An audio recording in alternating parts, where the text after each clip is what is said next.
di ko masagot. Sa tuwing nag-iisa di ko maiwasan di malungkot. Kapag naaalala ang pinagdaanan kay saya, kasunod ay hindi mapigil ang pagluha ng mata. Nangihinayang man ako sa mga pinagsasabi mo. Tanggap ko na at alam ko yun ang kaligayahan mo. Batid ko din wala sa'kin ang katangiang iyong hanap, at hindi ako ang lalaking iyong pinapangarap. Masakit man ay pinilit ko pa din ang tumayo. Maraming aral ang napulot sa ating naging yugto. Naging malawak at natutunan ang mag-isip ng tama. Kahit nasa ating dalawa ika'y naging madaya. Inintindi ka, binigyan ka ng kapatawaran, upang ang tunay na pagmamahal iyong maramdaman. Upang gisingin ang tulog mong diwa para sa'yo to. Isa kang magandang alaala ng parte ng buhay ko.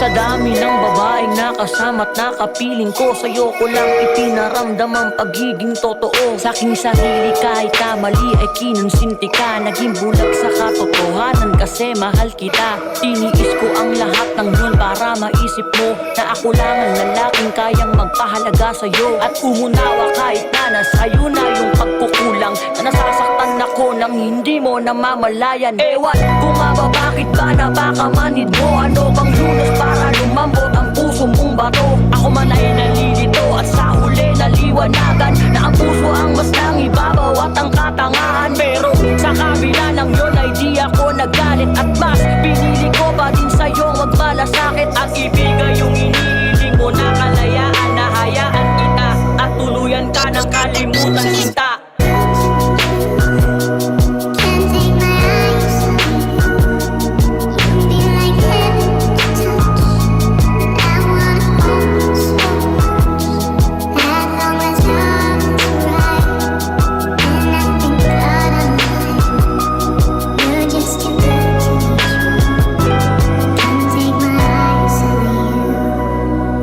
Sa huling pagkakataon na ito, sana'y malaman mo ang init ng yakap mo, hinahanap-hanap ko. Sa gabing malamig ay aking pinapangarap, parang aning ang sarili kinakausap. Sinasariwa mga masayang nangyari, pag malungkot pinapatawa ka palagi. Miss na miss ko na yung panahon na yon, at alam kong sa aking sarili alaala na lang yon. Dahil alam kong masaya ka na sa piling ng iba, sa tatahaking mong landas ay laging mag-iingat ka. Sila